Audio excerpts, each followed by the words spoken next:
Hi all, നമസ്കാരം. Soumya set of കുക്കിംഗിലേക്ക് ഏവർക്കും സ്വാഗതം. ഇന്ന് ഉണ്ടാക്കാൻ പോകുന്നത് ഒരു പാലക്കാട് സ്റ്റൈൽ ഡിഷാണ് കേട്ടോ. അതായത് ചുണ്ടങ്ങ കൊണ്ടുള്ളൊരു റെസിപ്പിയാണ്. ഇവിടെ പാലക്കാട് ഭാഗത്ത് ഞങ്ങൾ പറയുന്നത് ചുണ്ടങ്ങ പുളി എന്നാണ് കേട്ടോ. അതിനായിട്ട് നമുക്ക് ആദ്യം വേണ്ടത് ചുണ്ടങ്ങയാണ്.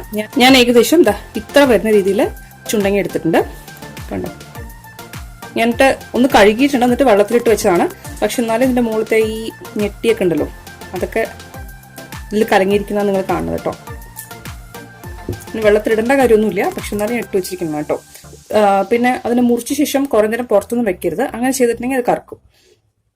പിന്നെ അതിനായിട്ട് ഞാൻ നല്ലോണം 2 പിടി ഇത്രയും വരുന്ന രീതിയിൽ ചെറിയ ഉള്ളി എടുത്തിട്ടുണ്ട്. ഇത് ശരിക്കും ഇതിന്റെ ടേസ്റ്റ് എന്ന് വെച്ചിട്ടുണ്ടെങ്കിൽ ചെറിയുള്ളിയും വെളുത്തുള്ളിയും എല്ലാം കൂടി ഇടുമ്പോഴാണ് ശരിക്കും നല്ലൊരു ഫ്ലേവർ വരുന്നത് കേട്ടോ. ഇതിൽ ഞാനൊരു 5 തക്കാളി എടുത്തിട്ടുണ്ട്. മീഡിയം സൈസ് തക്കാളിയാണ്. പിന്നെ ഒരു 1/4 സ്പൂൺ ഉലുവ, ഒരു 8-10 മുളക് എടുക്കുക. നിങ്ങളുടെ എരിവനുസരിച്ച് നിങ്ങൾക്ക് എടുക്കാം കേട്ടോ. 1/4 സ്പൂൺ ടു 1/2 സ്പൂൺ മഞ്ഞൾപ്പൊടി. ഞാൻ എടുത്തിരിക്കുന്നത് 1/2 സ്പൂൺ മഞ്ഞൾപ്പൊടിയാണ്. പിന്നെ ശരിക്കും പറഞ്ഞാൽ പണ്ടൊക്കെ അമ്മമ്മ പറയണ കേട്ടിട്ടുണ്ട്, ഇങ്ങനെ ഒരു പിടി മല്ലി എടുക്കുന്ന.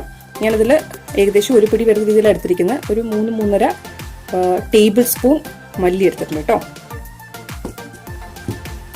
2 കുടം വെളുത്തുള്ളി തൊലിച്ചതാണിത്. അതായത് ഫുൾ കുടം, 2 കുടം വെളുത്തുള്ളി തൊലിച്ചതാണ്. പിന്നെ 1 ടീസ്പൂൺ കടുക്, 3 ഉണക്കമുളക്, കുറച്ച് കറിവേപ്പിൻ്റെ ഇല, പിന്നെ ഒരു 1/4 സ്പൂൺ വെന്തയം അല്ലെങ്കിൽ ഉലുവ, പിന്നെ 1 തേങ്ങ ചിരവിയതാണിത്. ഒരു വലിയ നാരങ്ങ വലുപ്പത്തില് പുളി, വാളംപുളിയാണ് കേട്ടോ. പിന്നെ ആവശ്യത്തിന് എണ്ണ. അപ്പൊ ഇത്രയും സാധനങ്ങളാണ് വേണ്ട. പിന്നെ ഉപ്പ്. അപ്പോൾ ഞാൻ ഇതൊന്ന് നുറുക്കാനായിട്ട് കാണിച്ചു തരാം എങ്ങനെ ചെയ്യണമെന്നുള്ളത്. ചുണ്ടങ്ങ നമ്മൾ അങ്ങനെ ഇടുകയല്ല ചെയ്യാം. അപ്പോൾ 2-3 കാണിച്ചു തരാം. എന്നിട്ട് ഇത് കണ്ടോ, നടുക്കി വെച്ചിട്ട് ഇങ്ങനെ ഒന്ന് മുറിക്കണം. കംപ്ലീറ്റ് ആയിട്ട് മുറിക്കാതെ ജസ്റ്റ് ഒന്ന് മുറിക്കാം. പണ്ടൊക്കെ എളുപ്പത്തിൽ ചെയ്യണ കാര്യം എന്താ വെച്ചിട്ടുണ്ടെങ്കിൽ ജസ്റ്റ് ഒന്ന് വെച്ചിട്ടൊന്ന് ചതയ്ക്കും. ഒരു കല്ലുകൊണ്ട് ചെറുതായിട്ടും കുത്തും. അപ്പൊ പെട്ടെന്ന് ആയി കിട്ടും.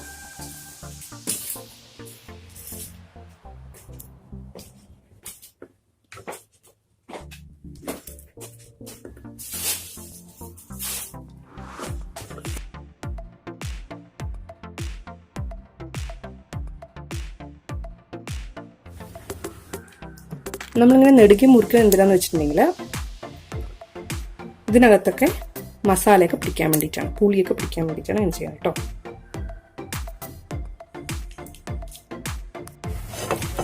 ഞാനിപ്പോൾ ഒരു പാൻ വെച്ചിട്ടുണ്ട്. അതിലേക്ക് കുറച്ച് എണ്ണ ഒഴിച്ചു കൊടുക്കണം കേട്ടോ.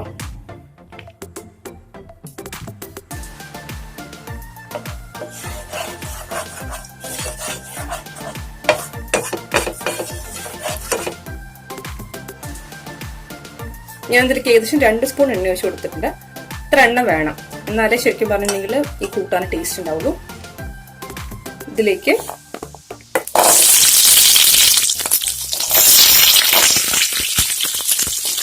ഞാൻ കുറച്ച് ചുവന്നുള്ളി ഇട്ട് കൊടുത്തിട്ടുണ്ട്.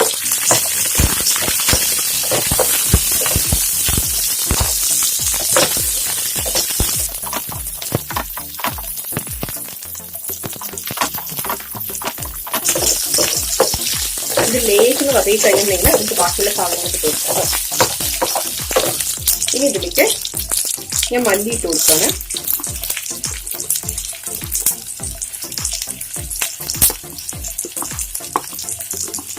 ചിലർ ഡ്രൈ ഫ്രൈയും ചെയ്യും കേട്ടോ. ഡ്രൈ ഫ്രൈ ചെയ്യുന്നതിനെക്കാട്ടിലും ടേസ്റ്റ് നമ്മൾ എണ്ണ വെച്ചിട്ട് വഴറ്റുമ്പോഴാണ്.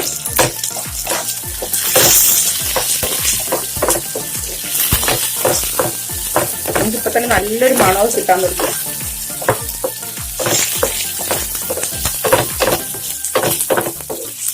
നിങ്ങൾക്ക് വേണമെങ്കിൽ മല്ലിപ്പൊടി ഇട്ട് കൊടുക്കാം. അങ്ങനെയാണെന്നുണ്ടെങ്കിൽ തേങ്ങയൊക്കെ വഴറ്റിയ ശേഷം മല്ലിപ്പൊടി ഇടുന്നതാണ് നല്ലത്.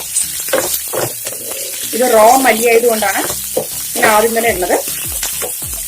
ഇനി ഇതിലേക്ക് വെച്ചിരുന്ന മുളക് ഇട്ട് കൊടുക്കാം.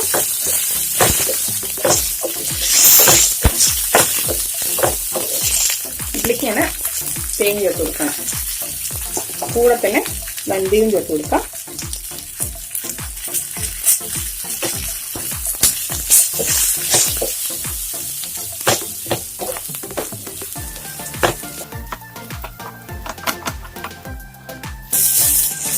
മല്ലി നല്ലോണം വതകിയ ശേഷമാണ് ഞാൻ തേങ്ങ ഇട്ട് കൊടുത്തിരിക്കുന്നത് കേട്ടോ. കണ്ടോ, മല്ലിയുടെ കളറൊക്കെ ചേഞ്ച് ആയി കണ്ടോ. ഈ ഒരു പരുവത്തിലാണ് തേങ്ങ ഇട്ട് കൊടുത്തിരിക്കുന്നത്. തേങ്ങ ഇനി ഒന്ന് ചോത്ത് വരണം, അതുവരെ വായിക്കാം. ഇതിലേക്ക് മഞ്ഞപ്പൊടി ഇട്ട് കൊടുക്കാണ്.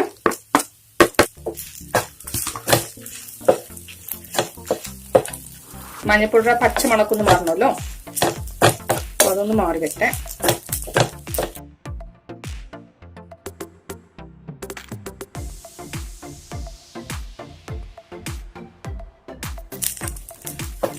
തേൻ കരിഞ്ഞൊന്നും പോകരുത്, നന്നായിട്ടൊന്ന് മൂത്ത് കഴിഞ്ഞാൽ നമുക്ക് അറിയാൻ പറ്റും. ഇത് കണ്ടോ, കളറൊക്കെ ചേഞ്ച് ആവാൻ തുടങ്ങി. ഇനിയിപ്പോ കരിയണ്ട, ഞാൻ ഫ്ലെയിം ഓഫ് ചെയ്യണം. എന്നിട്ട് പിന്നെ വേറൊരു പാത്രത്തിലേക്ക് മാറ്റട്ടെ. ഇതൊന്ന് തണുത്ത ശേഷം നന്നായിട്ട് നമുക്ക് ഒന്ന് അരച്ചെടുത്തോണ്ട് വരണം കേട്ടോ. അപ്പൊ എന്തൊരു പാത്രത്തിലേക്ക് മാറ്റട്ടെ. ഇപ്പൊ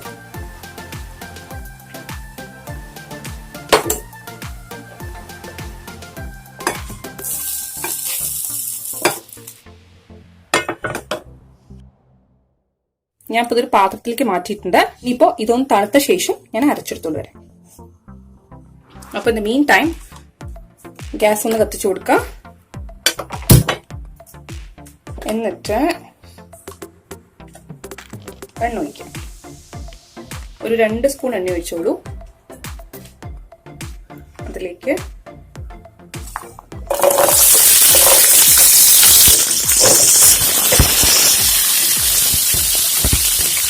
ബാക്കി വെങ്കായം ചേർത്ത് കൊടുക്കാം.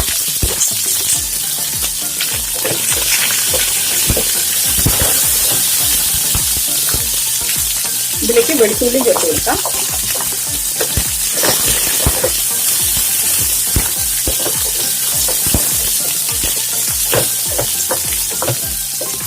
ഇതിന്റെ കൂടെ തന്നെ ചുണ്ടങ്ങയും കൂടി ചേർത്ത് കൊടുക്കാം കേട്ടോ.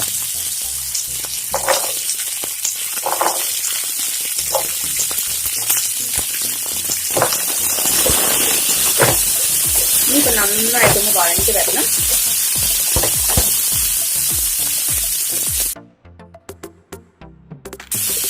ഇതിലേക്ക് ഏകദേശം ആവശ്യമുള്ള ഉപ്പിട്ട് കൊടുക്കാം. ഞാൻ ഈ ടോട്ടൽ പുളിക്ക് എത്ര ഉപ്പ് വേണോ അത്രയും ഇപ്പൊ തന്നെ ഇട്ട് കൊടുത്തിട്ടുണ്ട് കേട്ടോ.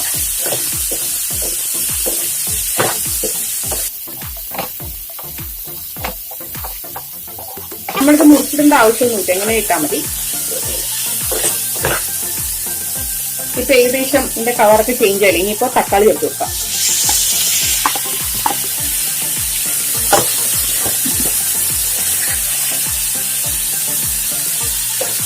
നമുക്ക് വേണമെങ്കിൽ ഒരു തക്കാളി വഴറ്റിയിട്ട് അത് തേങ്ങയോടിട്ട് അരയ്ക്കാം. ഞാൻ ആദ്യം വിചാരിച്ചത് അങ്ങനെ ചെയ്യാമെന്നാണ്. ഞാൻ വിചാരിച്ചു ശരിക്കും ഓത്തന്റിക് വേയിൽ കാണിച്ചു തരാമെന്ന്. അപ്പൊ ഞാനിപ്പോ അരയ്ക്കില്ല. ഇങ്ങനെ ജസ്റ്റ് ഒന്ന് നന്നായിട്ട് വഴണ്ട് വരട്ടെ. തക്കാളി മുറിച്ചിട്ടില്ല, മുറിച്ചെടുക്കും.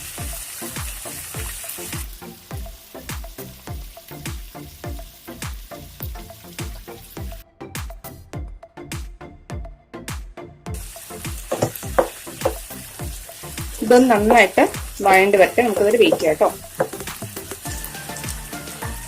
ആ സമയം കൊണ്ട് നമുക്ക് അരയ്ക്കാനുള്ളത് അരച്ചെടുത്തോണ്ട് വരാം.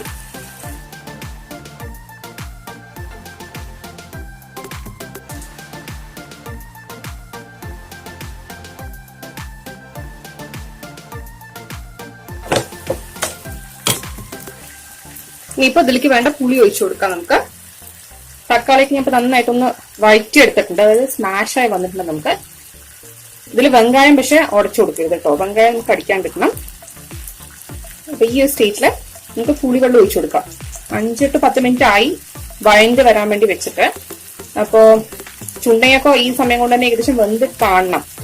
അപ്പൊ ബാക്കിയുള്ള വേവ് നമ്മൾ ഈ പുളിവെള്ളം ഒഴിച്ചു കൊടുത്ത ശേഷം അത് വെന്തോളും തനിയെ.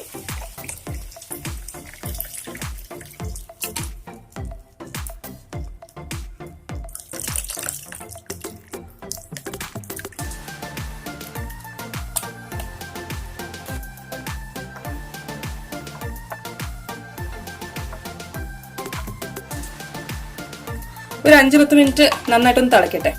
എന്നാലേ ചുണ്ടെങ്കിലേക്ക് നന്നായിട്ട് പുളി പിടിക്കുള്ളൂ. അതിനുശേഷം നമുക്ക് തേങ്ങ അരച്ച് ചേർത്ത് കൊടുക്കാം കേട്ടോ.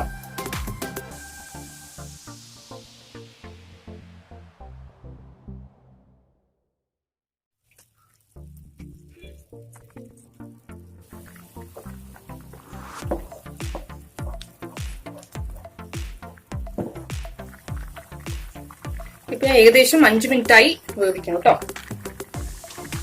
ഇനിയിപ്പം ഇതിലേക്ക് അരച്ചു വെച്ച തേങ്ങ ഇട്ട് കൊടുക്കാം.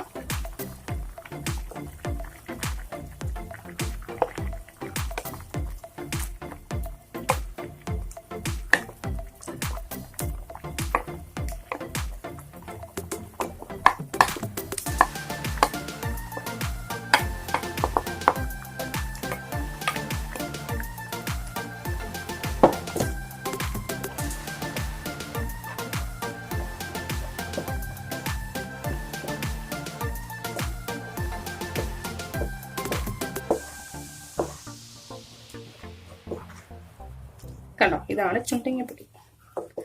ഏകദേശം ചുണ്ടങ്ങപ്പൊടിയുടെ പകുതി മുക്കാൽ പണികളും കഴിഞ്ഞു. ഇതൊന്ന് ടേസ്റ്റ് ചെയ്ത് നോക്കട്ടെ ഞാന്.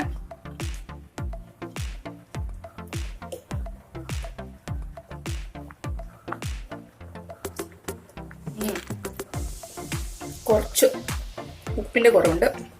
ഉപ്പും ഇട്ട് കൊടുത്താൽ അടിപൊളി. ഇതിന്റെ കൂടെ ഉരുളക്കിഴങ്ങ് ഉപ്പേരിയും കൂടെ ഉണ്ടെങ്കിൽ ഉണ്ടല്ലോ ഒന്നര ഊണുണ്ടാവും.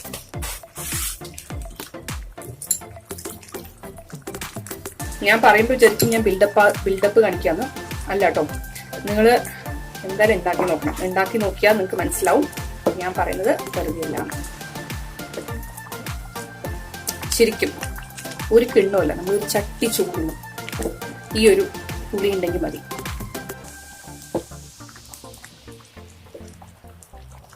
ഞാൻ നമ്മുടെ പാലക്കാടിന്റെ എല്ലാ ഡിഷസും അപ്ലോഡ് ചെയ്യാൻ ശ്രമിക്കുന്നുണ്ട് കേട്ടോ. ഒന്ന് മിസ്സായി പോയെന്ന് വെച്ചിട്ടാണ്.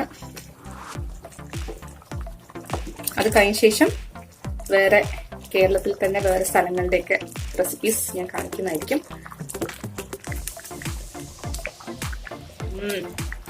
സൂപ്പർ. ശരിക്കും പറഞ്ഞാൽ ചുണ്ടയ്ക്ക് ഒരു പ്രത്യേക ഫ്ലേവർ ഉണ്ട്. നിങ്ങൾ ശരിക്കും ഇപ്പൊ വെങ്കായവും വെളുത്തുള്ളിയൊക്കെ ഇട്ടത് കൊണ്ട് ആ ഒരു ഫ്ലേവറാ വരാന്ന് അല്ല, ചുണ്ടങ്ങയുടെ ഒരു ഫ്ലേവർ ഉണ്ട്, അതാണ് വരിക. അപ്പൊ നല്ലൊരു അടിപൊളി സാധനമാണ്. എല്ലാവരും ഉണ്ടാക്കി നോക്കാം. ഉണ്ടാക്കി നോക്കിയിട്ട് ഫീഡ്ബാക്ക് അയക്കാൻ മറക്കരുത്. അതുപോലെ നിങ്ങൾക്ക് ഈ റെസിപ്പി ഇഷ്ടപ്പെടുകയാണെങ്കിൽ സബ്സ്ക്രൈബ് ചെയ്യുക. അതുപോലെ തൊട്ടടുത്തുള്ള ബെല്ലൈക്കൺ കൂടെ പ്രസ് ചെയ്യുമെങ്കിൽ ഞാൻ ഉണ്ടാക്കുന്ന പുതിയ പുതിയ റെസിപ്പീസിന്റെ നോട്ടിഫിക്കേഷൻ നിങ്ങൾക്ക് കിട്ടുന്നതായിരിക്കും കേട്ടോ. അപ്പൊ ഞങ്ങൾക്ക് എന്താ ചെയ്യാൻ പോണെന്ന് വെച്ചിട്ടുണ്ടെങ്കിൽ ഇതിനെ മാറ്റിയിട്ട് അപ്പുറത്തെ സ്റ്റൗവിലേക്ക് വെച്ചിട്ട് ഒന്ന് കടുക് വരക്കട്ടെ.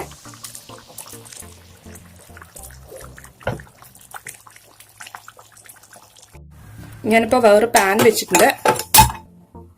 നമുക്കൊന്ന് കടുക് വറക്കണം. അതിനായിട്ടാണ്. കുറച്ച് വെള്ളം ഉണ്ട്, അതൊക്കെ ഒന്ന് പോട്ടെ. ഇപ്പൊ പാൻ നന്നായി ചൂടായിട്ടുണ്ട് കേട്ടോ. ഇതിലേക്ക് നമുക്കൊരു 1 ടേബിൾ സ്പൂണോ 2 ടേബിൾ സ്പൂണോ വരുന്ന രീതിയിൽ എണ്ണ ഒഴിക്കാം. എന്നിട്ട് കടുകിടാം. ഇതിപ്പോ ഓൾറെഡി ചൂടായ പാനല്ലേ.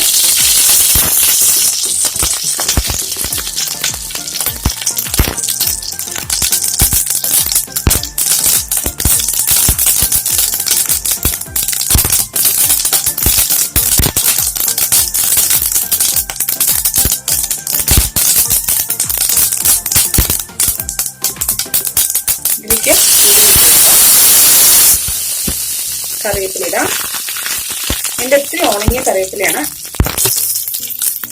നിങ്ങളുടെ അടുത്ത് ഫ്രഷായ കറിവേപ്പില ഉണ്ടെങ്കിൽ അതിട്ട് കൊടുക്കും കേട്ടോ. ഒരു 3 ഉണക്കമുളക് ഇടാം. ഞാൻ ഫ്ലെയിംസ് ഒന്ന് കൂട്ടി കൊടുക്കട്ടെ.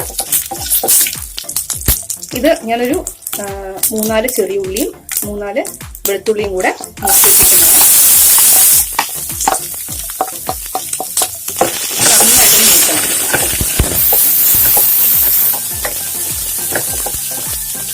നന്നായിട്ട് നന്നായി മുറിഞ്ഞിട്ടുണ്ട്.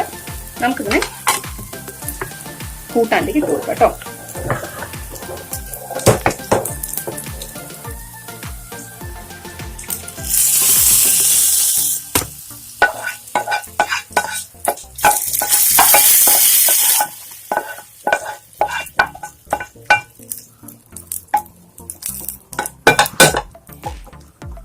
ഫ്ലെയിം ഓഫ് ചെയ്യാം. അപ്പൊ ഇത്രയേ ഉള്ളൂ പരിപാടി. അപ്പോ എല്ലാവരും ട്രൈ ചെയ്ത് നോക്കാൻ മറക്കരുത് കേട്ടോ. ഞാൻ ഇതിനൊരു ബൗളിലേക്ക് ആക്കിയിട്ട് കാണിച്ചു തരാം നിങ്ങൾക്ക് അതിന്റെ ക്ലോസ് വ്യൂ.